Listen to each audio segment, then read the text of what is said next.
Bismillahirrahmanirrahim. InsyaAllah hari ini kita tengok chapter 5 Manufacturing Overhead part 2. Dalam kelas sebelum ni kita dah tengok apakah yang dimaksudkan dengan overhead, apakah yang dimaksudkan dengan budgeted overhead, applied overhead, predetermined overhead rate, actual overhead, under applied and over applied overhead. Kemudian kita juga dah tengok perbezaan di antara standard costing, normal costing dan juga actual costing. Kelas sebelum ni juga kita dah tengok basis-basis ataupun cost driver yang akan menggerakkan overhead. Kita ada unit of production, direct material cost, direct labor cost, direct labor hour and machine hour. Dan dalam chapter ni juga student perlu tahu effect of under or over applied overhead on cost of goods sold and profit. Selain daripada tu, student juga perlu tahu macam mana nak sediakan ledger overhead dan journal setiap overhead, to record applied overhead, to record actual overhead, to record over and under applied overhead. Okey, hari ni insyaAllah kita akan tengok detail how to calculate predetermined overhead rate, how to calculate applied overhead and over or under applied overhead. Kita akan fokus kepada calculation. Next, kita tengok satu contoh perniagaan. Perniagaan ini adalah perniagaan kenari membuat custom curtain di mana setiap order daripada pelanggan akan melalui 5 department. Department yang pertama adalah designing department. Kemudian selepas design akan masuk kepada cutting department, sewing department, decoring department and packing department. Okey, dalam setiap department, basis ataupun aktiviti ataupun cost driver yang akan menggerakkan overhead adalah berbeza.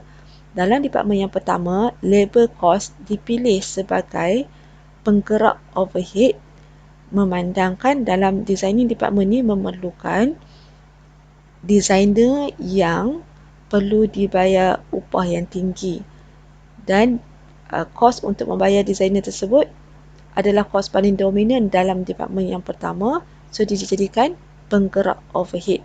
Overhead akan bergerak berdasarkan labor cost. Semakin tinggi kita bayar upah kepada labor, semakin tinggi overhead akan dikenakan dalam department yang pertama. Masuk department yang kedua, buruh langsung ataupun tailor akan memotong fabrik mengikut desain yang telah ditetapkan dalam department yang pertama. So dalam department yang kedua ni, material cost menjadi penggerak overhead ataupun cost driver. Kenapa material menjadi penggerak overhead? Mungkin disebabkan oleh dalam department yang kedua, cost yang paling dominan adalah direct material cost. Mungkin dia menggunakan fabrik yang berkos tinggi. Kos fabrik ni lebih tinggi berbanding dengan upah labor. So, material cost akan menjadi penggerak overhead dalam department yang kedua. Kain yang telah dipotong tadi akan dibawa masuk ke dalam department yang ketiga dan akan dijahit oleh tailor jugalah. Mungkin tailor yang sama ataupun mungkin tailor yang berbeza. Okey, dalam department yang ketiga, dia banyak menggunakan mesin jahit. So, dalam department yang ketiga yang akan menggerakkan overhead adalah mesin hour. Semakin tinggi mesin digunakan, semakin tinggi overhead akan dilibatkan dalam department yang ketiga. Selepas dijahit, dia akan bawa masuk ke department yang keempat, iaitu decoring department. Dia akan dekor curtain tersebut, mungkin dia letak labuci ataupun manet dan sebagainya. Dalam department yang keempat ini, decoring tersebut dibuat secara manual, maksudnya dia jahit tangan. So semakin tinggi jam yang diperlukan oleh buruh langsung untuk dekor curtain tersebut, semakin tinggi overhead akan dilibatkan. So dalam department ni memandangkan kita perlukan jam buruh langsung yang tinggi, so jam buruh langsung akan menjadi penggerak overhead. Bila dibawa masuk ke department yang terakhir, dalam department yang terakhir ni, kerja dia hanya membungkus. So curtain yang dah dibuat cantik tersebut akan di-packing. So penggerak overhead untuk department yang terakhir ini adalah unit of production. Semakin tinggi produk dapat dibungkus, semakin tinggi overhead akan dilibatkan. Okey, menggunakan contoh soalan ini, kita akan calculate 3 perkara. Yang pertama, predetermined overhead rate, kadar overhead untuk setiap asas. Yang kedua, kita akan calculate applied overhead. Dan yang ketiga, kita akan calculate bila ada applied overhead, kita akan comparekan dengan actual overhead untuk dapatkan over or under applied. Okey, kita tengok contoh yang pertama, designing department. Macam mana nak kira POR, applied overhead, kemudian over and under applied overhead. Department yang pertama adalah designing department. Di mana dalam designing department ni, penggerak overhead dia adalah labor cost, upah designer. Semakin tinggi kita bayar upah kepada designer, semakin tinggi overhead akan dilibatkan. Okey, first kita kira POR. Macam mana nak kira POR? Estimate overhead yang kita anggarkan akan berlaku dalam designing department, kita akan bahagikan dengan estimate basis yang dijangkakan akan dilibatkan dalam department designing. So, estimate direct labor cost yang kita jangkakan akan dilibatkan adalah RM20,000. Kita akan dapat 10%. RM2,000 overhead, kita jangkakan overhead RM2,000 bahagikan dengan kita jangkakan estimate direct labor cost yang kita akan bayar kepada designer dalam department yang pertama adalah RM20,000. So, kita akan dapat 10% ataupun kalau kita tak darabkan dengan 100, kita akan dapat 0.10. 0.10 ni salah kita, bila RM bahagikan dengan RM, dia tak akan dapat RM. 0.10 per RM. Okey, ni jawapan yang boleh diterima. Maksudnya kamu kena faham, setiap RM1 kos buruh langsung kita bayar kepada designer, 10 sen overhead akan dilibatkan. Kalaulah kita bayar RM2 kepada designer, overhead akan dilibatkan 20 sen. Dan begitulah seterusnya, ataupun darabkan dengan 100 untuk dapatkan persen bagi mengurangkan risiko kesilapan dalam exam. Okey, kemudian yang kedua, kita akan calculate applied overhead. Apa yang dimaksudkan dengan applied overhead? Overhead yang kita jangkakan telah berlaku dalam tempoh semasa. Contoh dia hari ini adalah 31 hari bulan 1 ataupun 1 hari bulan 2. Kita jangkakan bulan 1 hari tu jumlah overhead, applied overhead dia berapa. Kenapa wujudnya applied overhead ni? Sebab pada 1 hari bulan 2 tu kita nak buat keputusan, kita nak tetapkan harga, kita nak membuat beberapa keputusan, tapi pada ketika itu kita belum dapat lagi nilai actual overhead. Mungkin actual overhead ni kita akan dapat pada pertengahan bulan 2 nanti. So, pada 1 hari bulan 2 tu ataupun 31 bulan 1 tu, kita kena membuat beberapa keputusan. So, kita akan menggunakan applied overhead untuk membuat keputusan.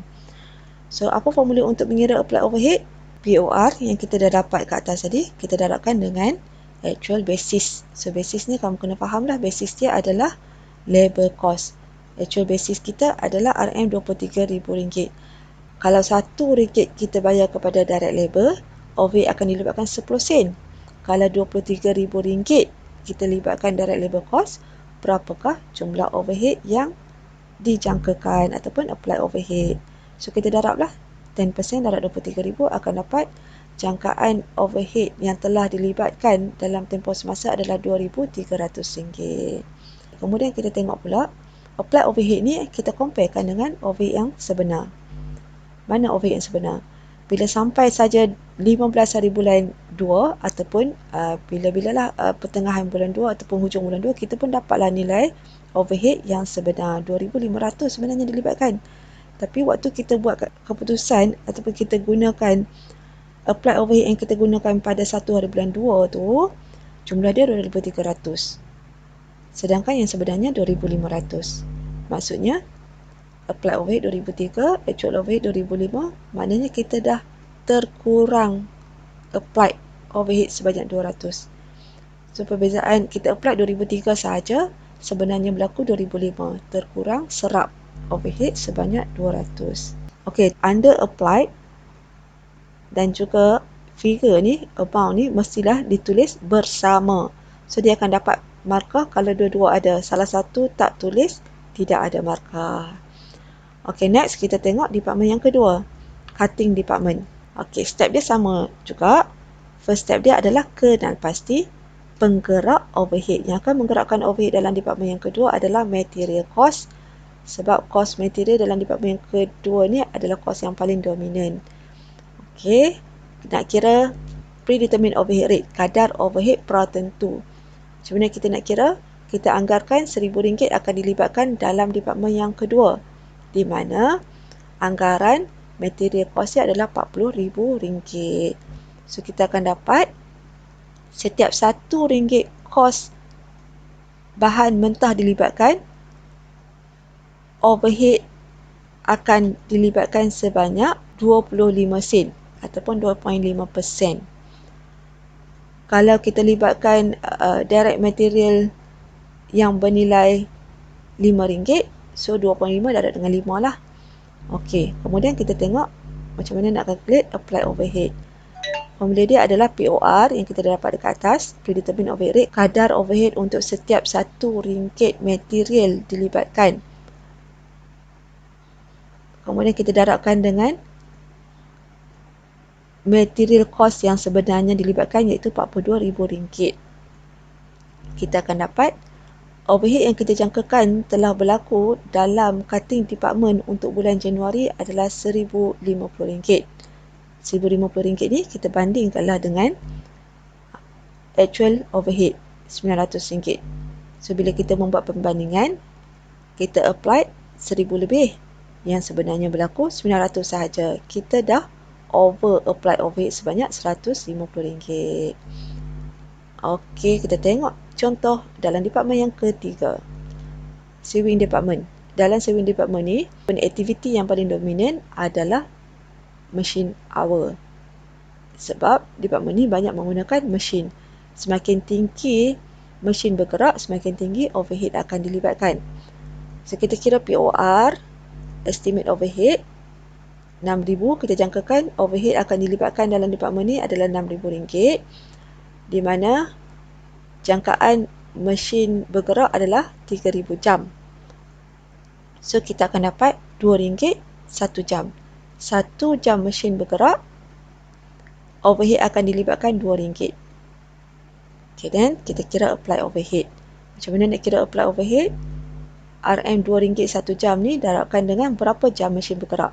3750 yang sebenarnya bergerak. So, kita akan dapat apply overhead RM7,500. Kemudian 7,500 bandingkan dengan overhead yang sebenarnya dilibatkan. Sebenarnya dilibatkan adalah 7,500 juga. Bila dibuat perbandingan, tidak ada sebarang terlebih atau terkurang serap. Kosong nilai dia dan tak ada terlebih terkurang serap. Kita tengok departmen yang berikutnya, decoring department. Dalam departmen ni, labor hour menjadi penggerak overhead. Sebab dalam departmen ni memerlukan jam buruh bekerja yang agak tinggi. Sebab dia akan jahit, manik dan sebagainya secara manual. Okey, kirakan POR, estimate overhead, bahagikan estimate basis. Basis kita adalah labor hour, jam. Kita akan dapat 3,000 bagi dengan 10,000 jam. Anggaran buruh akan bekerja dalam bulan Januari. Kita akan dapat 30 sen 1 jam. 1 jam buruh bekerja, overhead akan dilibatkan 30 sen. Sekarang kira apply overhead.